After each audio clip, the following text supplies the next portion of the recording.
I met my wife running. I met most of my best friends running. I've traveled the world and I've gone to some incredible places that, to be honest, I probably wouldn't have visited if it wasn't for running. That's the voice of Fitness Plus trainer Cory Wharton-Malcolm on how running and the communities he's gained on his journey have shaped his life. Cory is also an author, and his debut book, All You Need Is Rhythm and Grit, is out on 11th of January. I'm Carla Buzasi, CEO of WGSN, and this week we're talking about running, and specifically running communities, and what the running world will look like in the years to come. If you're thinking about starting to run, as a lot of us are at this time of year, you'll also get some special tips in this episode. Cory, we're on the start line, but before we start running, can you introduce yourself for the listeners? Yes, of course. My name is Cory Wharton-Malcolm. I'm an Apple fitness trainer, a running coach and a writer, and the proud author of a book called All You Need Is Rhythm and Grit. Amazing. Now, was there a pivotal moment, person, time in your career that you believe has got you to where you are today? So there've been sort of a bunch of people that have come along at different intersections in my life. And I think the first person was a guy called Eugene Minogue, and he used to work at Westminster Sports Unit. I used to be a guardian, as it were, so I would walk around the street just sort of helping people out. I walked into a sports centre one day because I'd spoken to a group of young people who were causing a little bit of trouble. And I just walked in and was like, "Hi, can I speak to someone in charge? I'd like to set up a football team, please." And this guy, Eugene Minogue, he came outside and he was like, "You can't just set up a football team. You need your FA level 1, you need your health and safety, you need your first aid. But if you want to do all of that, just work for me for free and I'll pay for it all for you." Wow. And exactly. So he was the first person that kind of put me on this path to working in community spaces and engaging with sports.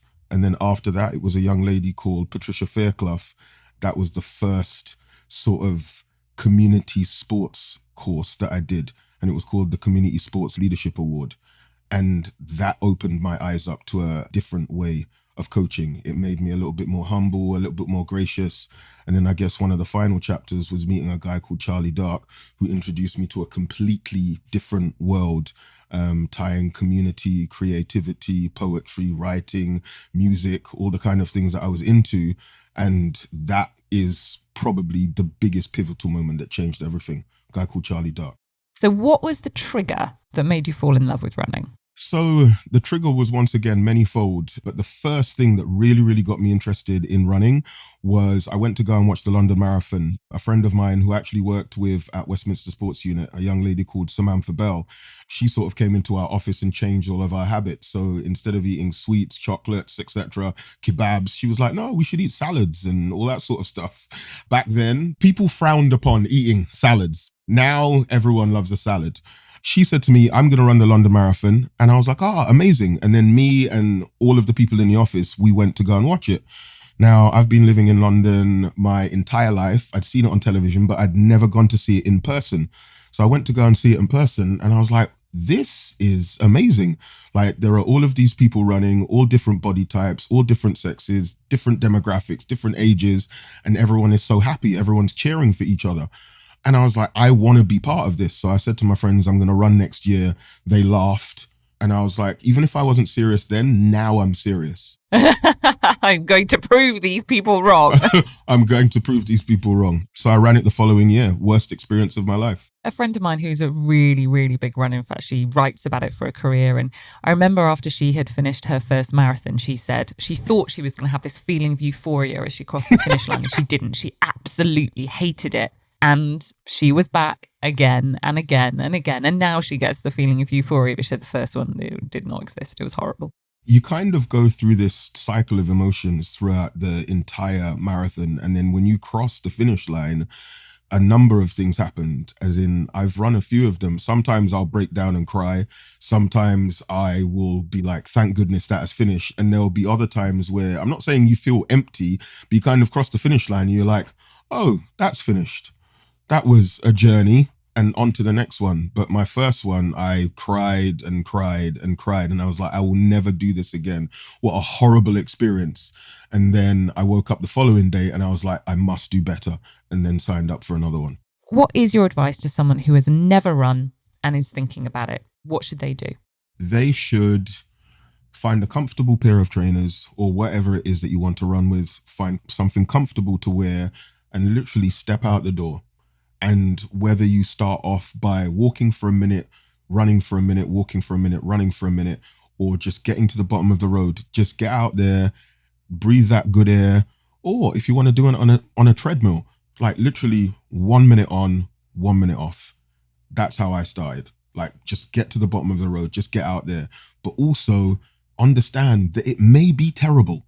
Like, I always say this to people, it could be the worst experience of your life, but that doesn't mean that the next one isn't going to be the best experience of your life. Like, my advice is to leave space to let it in. Wow, amazing. In your new book, All You Need Is Rhythm and Grit, you write, I've navigated my way from fat dude who ate masses of cake to runner, to one of the head running coaches and advisor to the biggest sports brand in the world, and then on to one of the biggest companies in the world. That's quite a journey. How do you reflect on that? I still have days where I have pinch me moments. I still wake up every morning and my mind is still blown away that this is my job. And it all started Westminster Sports Unit in a little office with a notepad and a pen and me scribbling down ridiculous ideas. Like, that's literally how it started. And it gives me so much joy that I'm able to tell that story and live that story and show sort of young people that it is possible. I'm very, very nostalgic. In one of my phones, I have 200,000 photographs. And I think I've got a lot of photographs and I do not have that many. And I spend a lot of time just looking at old photos or looking at old videos. And I'm like, dude, like, we did that. Like, me and my friends, me and my community, we did that. And I know full well that I couldn't have done it without the support of my community, without the support of my loved ones, without the support of those mentors. Some of them I've mentioned, I haven't mentioned all of them. So sorry if I didn't mention you, but it's amazing that I'm able to reach so many people working with the brands that I've worked with. Like, for instance, when I was at Nike, I would have people come up to me in train stations and be like, I recognize your voice. I don't know where I recognize it from, but I recognize your voice. Or I'll get DMs that will say I was not in a very, very good place and just listening to your positivity helped to get me in a better place. And now I'm at Apple. Can you tell us a little bit more about, not all of our listeners will have heard of Apple Fitness, or they may have heard of it, but they don't really know. What does your job entail as an Apple Fitness instructor? My job entails, it is manyfold, but the two parts of my job are I am the lead Time to Run coach. So Time to Run is part of Fitness Plus, and it is a, I guess, immersive audio guided run. So say, for instance, the first one that we did was in London. And what happens is whatever location it is that I go to, I get dropped off in that location, I plan a route, and I sort of tell people about what's on the route. So when I went to London, it was, this is wonderful route that I used to do when I was in London. It goes through the Royal Parks, and here are all of the things that you see on the way. And then every so often I will stop and I will take a picture. And then as you're running along, that picture pops up on your phone or on your Apple Watch. As me and my wife and many of my close friends discuss, I still look at myself as, I'm just Cory. I'm just a dude from Southeast London who's really passionate about running and really passionate about helping other people find their joy. And I think I'm in a really privileged position because not everyone gets to do that. Like, I get to live my dream. I literally get paid to be myself. And that's not something that I ever thought would be possible. That's so cool. Talk to me a little bit about the landscape of running communities, because clearly that is part of the drive, and you fell in love with running, watching people running together. Whereas I think lots of people think of it as a kind of solitary activity rather than a team sport, which is almost how you've described it.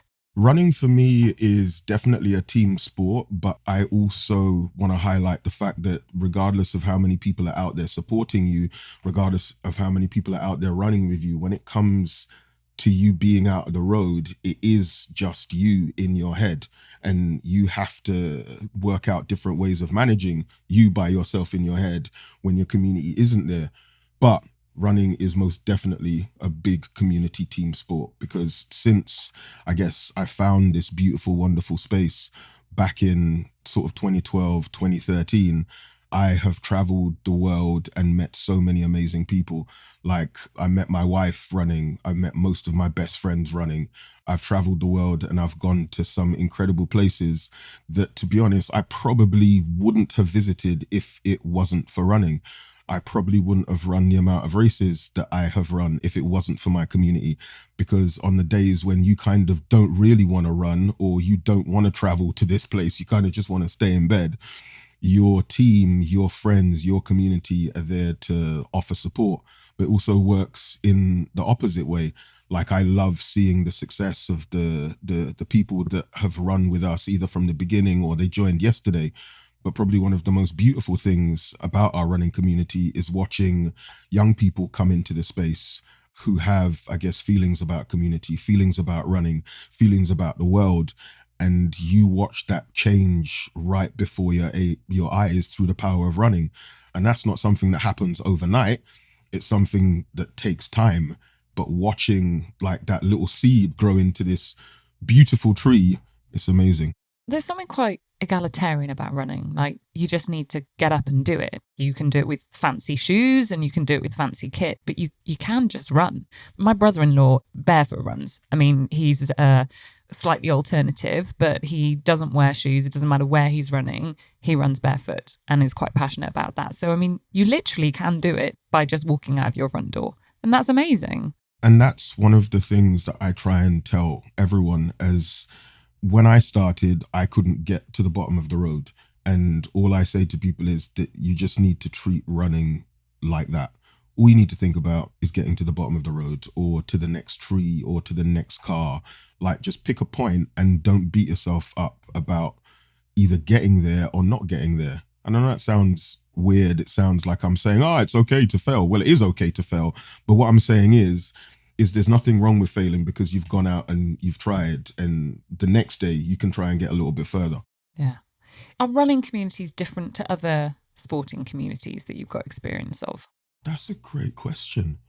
I think communities all over the world, in all spaces, they all have their positives. But I think the difference between running communities and other communities, and I'd even go so far as to say communities which are heavily into some kind of cardio, for some strange reason, that cardio allows your friendships or relationships to fast track themselves. And the reason why I say fast track themselves is because you're kind of in this vulnerable space and you're feeling very, very open. And if you're going for a 2 or 3 hour run, and I'm not saying everybody does, but if you're marathon training or half marathon training, which a lot of people are in these running communities, you're out on a 90-minute run or a 2-hour run or a 3-hour run with essentially strangers in the beginning. But think about your normal friendships. How often do you sit with someone just for 3 hours and just talk? And that's what running is. And that, I think, is one of the biggest differences between running communities and maybe other communities. We've been through a lot more together over a short period of time. So we're a little tighter knit. So how does one, if you're not a runner or maybe you're a solitary runner, how do you go out and find your running tribe?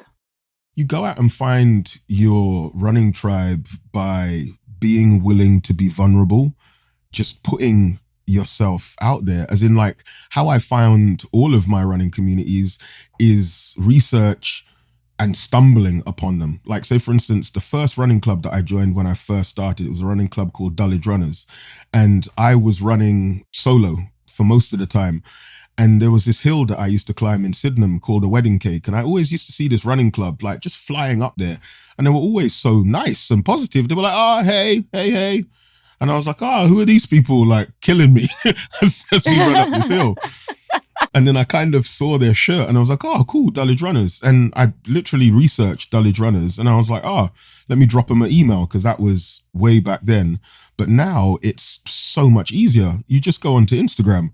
Like, we get DMs in our Trap Mafia DMs all the time. It's like, hey, we either saw your Instagram or we Googled running clubs or we looked for this or looked for that and we found that.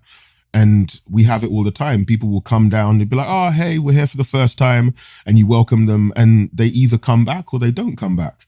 And a lot of people have come and then said, I really, really like it. And then they'll disappear, but then they'll reappear like a year later.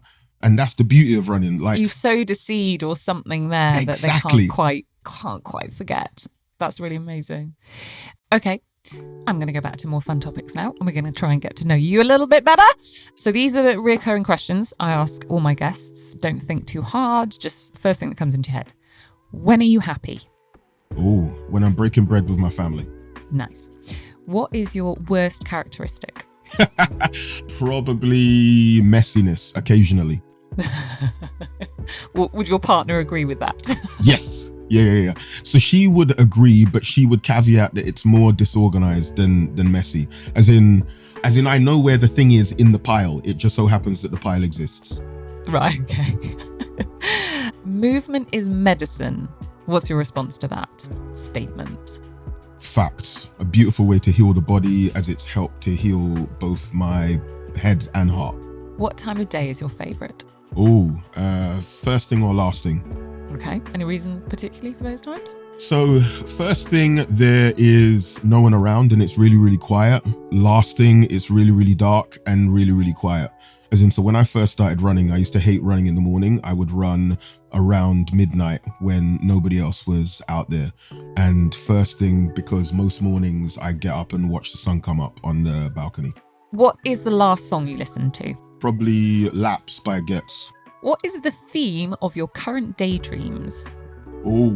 So I have two daydreams at the moment. One is about my book, All You Need Is Rhythm and Grit, about whether or not people are going to read it. And my second one is about another book that I'm working on. I don't have a deal or anything like that. Just really, really want to write a fantasy fiction or magical realism about some kind of super character, which is a little bit like me, but with superpowers. I mean, that's, in a 2-book deal, those are two very, very different books. What is your go-to dish when you're cooking? Jerk chicken, rice and peas, salad. And who was the last person to applaud you and what was it for? My boss, and it was in a briefing and he was really happy with something that that me and my team has presented, and he was very happy. Lovely. You're very good at giving credit to others. You're very generous with your credit of others. You have to be. And when I say you have to be, when you have been on a journey like mine, I haven't got here by myself. So I think you should give people their flowers when they can hold them. So I'm always trying to hand out flowers. Okay, so we're going to, the podcast is all about, the future of how we're going to live our lives. What do you envisage in the future for running communities, for movement, for health, all of those things? What's your prediction? So the future of running, I just see more creativity, more community. What I've realized is there are more women and girls participating. There are more people participating in ultra races, more trail races. There are more black and brown people participating in races. There are more people sort of saying, I don't like what happened at this race, or I don't like how this race is behaving. Let's do something about it. Running communities are far more empowered nowadays. Because what I've noticed as well is looking in these running spaces, whether it's going to races, going to runs, I've noticed that this is going to sound weird, but whether or not there has been an official increase in participation, when I'm out on the ground, it appears that there are way more people running, and there are way more people running at all spectrums of running. So say, for instance, at the faster end of running, there are way more people running faster marathons. So before it used to be about, can I get a BQ? Now it's not necessarily about getting a BQ. We're all, as in a Boston qualifier, people are going for actual times. It's like, I want to run a 2:45 or I want to run a 2:31. And then at the opposite end of running, there are far more people who are running closer to the back of the pack. Those people are getting a lot more love. As in, I remember when I was way, way, way at the back of the pack, the races would be shut down. You'd have to run on the pavement. The roads would already be open. There'd be someone behind, like literally sweeping you up. Like, are you finished yet? Are you finished? Whereby now, take for instance, New York Marathon, they actually celebrate the fact that there are people who are going to be running a little bit slower, or they're going to be walking, but they're doing it for a cause. So they encourage people to come back and cheer those later finishers on, when that wouldn't have happened all of those years ago. And I think it's a beautiful thing. You talked a little bit about brands and running communities creating their own. But you've also talked about the collaboration. And there are, let's face it, there are big marquee brands that dominate this particular sport and many other sports. What does the future look like for that? And what would be your advice to brands? They need to continue to work on sustainable ways of working with communities. I would say do your research about the organization or the communities that you're trying to engage with. And I guess remaining sensitive to the needs of individual groups. They elevated what I was doing. They elevated what we were doing. It's about offering an opportunity to elevate what people or communities are already doing. So I speak about it like that when I talk about my career. It's like when I first started, I was kind of sat at a desk by myself, whispering into the void. And then sort of the next time, not even the next time, when I started working with other people, I kind of got this little mic and more people could hear me. And then the next place I went on to, I got a little loud hailer and the crowd grew and more people. So my messaging hasn't changed. Like, I say the same kind of things that I've said from the very beginning. I guess I'm just a little bit more articulate. Are you more anxious or hopeful about the future of running communities? Definitely hopeful. Definitely hopeful. And the reason why I'm hopeful is, regardless of who they're running with, if there are more people running, it's better for the world, because as we've said, movement is medicine. Cory, this has been amazing. You are beautifully articulate. You have so many good phrases. You've got so much good advice. Thank you so much for talking to me today. Thank you so much to Cory Wharton-Malcolm, running coach and author of All You Need Is Rhythm and Grit, for joining us today to discuss running, different communities and its future. Next week, WGSN's Create Tomorrow podcast is back with another episode about the colour of the year. I'm Carla Buzasi, CEO of WGSN. I'll see you next time.